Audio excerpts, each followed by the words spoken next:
You've seen the headlines, right? Political scandals, controversies, a general feeling that, for a lot of religious institutions, something's just off. It really feels like many of them are in crisis.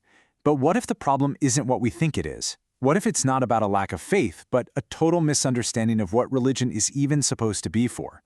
Today we're going to break down a really radical argument that completely redefines religion's place in our modern world. So let's get right to it. What is really going on here? I mean, you see these massive global organizations, institutions that were literally built to help society, right? But they keep getting tangled up in all this controversy and politics. It makes you wonder. And the core question is actually pretty simple, but it's also really profound. Why? Why is this happening over and over again? Okay, so the way this argument breaks it down, the answer comes in 4 parts. First, we're going to look at the diagnosis of the problem itself. Then, we'll unpack a really key distinction between faith and religion. After that, we'll dig into why this is all coming to a head right now. And finally, we'll explore a pretty radical new purpose for all these institutions. Ready?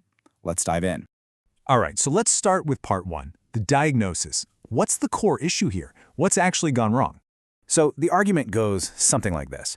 For centuries, right, religious groups have been incredibly successful at building these huge global infrastructures. We're talking churches, temples, massive networks. The physical setup, the organization, it's all there. It's impressive. But here's the catch. They're now operating without a real, true purpose. They're missing a core law or a guiding principle that actually makes sense in our modern world. And this quote from the source material it hits the nail right on the head. The organizations are all established, but there is no principle. Just let that sink in for a second. It's like having a body without a soul, or a super advanced computer with no operating system. It's this fundamental emptiness, this lack of a real guiding philosophy, that creates the vacuum where all the dysfunction and scandals can just grow. It's all structure and almost no substance.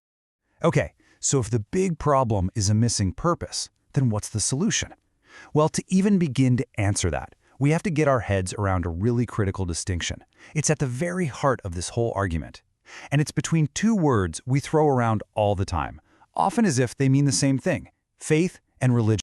So look at this breakdown. On one side, you've got what's called Xinyang, or faith. The argument here is that this represents a kind of juvenile state. Think of it as humanity's childhood. It's when we felt weak, dependent, and all we could really do is cling to a higher power and ask for help. But then, on the other side, you have Jonggyo, or religion. And this is supposed to be humanity's adulthood. It's a mature stage where the focus isn't on asking for things, but on learning and teaching the truth. And here's the core of the problem. These huge organizations call themselves religion, but they're still stuck operating in that faith paradigm. Okay, and this is where it gets really, really cool. The argument literally breaks down the word Jonggyo to find its true meaning. The character Jung means supreme, or the summit, and Gyo means teaching. So when you put them together, the actual literal meaning isn't about belief, it's to teach the supreme truth. That purpose is baked right into the word itself. So, to recap, religion's true purpose should be teaching, not just blind faith. Simple enough, right? But that leads to a huge question. Why is this becoming a crisis now? What's the big deal? Well, according to this line of thinking, it's because humanity itself has gone through a massive fundamental shift. So check out this model of human development. It's broken into 2 main phases. Phase 1 is called evolution. Think of this as our long, slow childhood. It took thousands and thousands of years, and it got us to about 30% of our total development. This was the era where faith made sense. But then comes phase 2, growth. This is the recent super-fast explosion of intellectual and scientific progress. And that boom added another 40% to our development. So you do the math, right?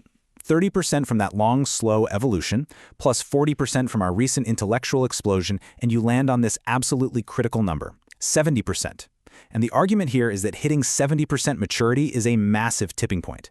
It basically means humanity's growing up period is over. And the implication of that? It's huge.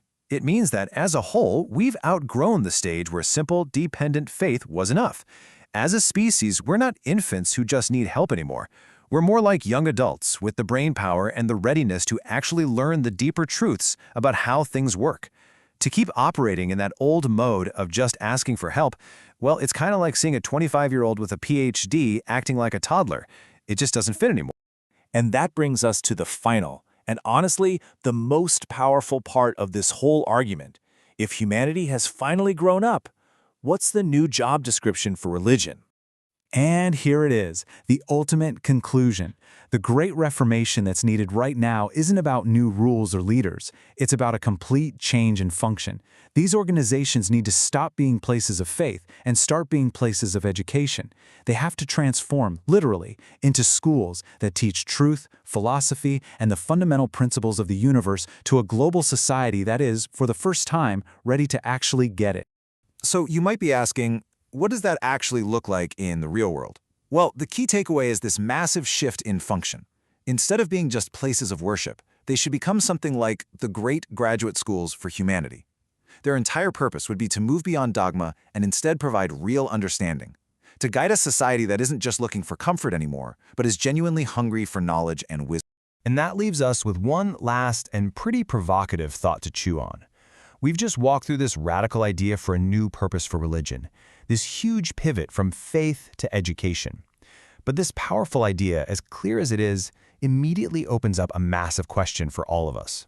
If religion's new job is to teach the truth, what exactly is on the curriculum?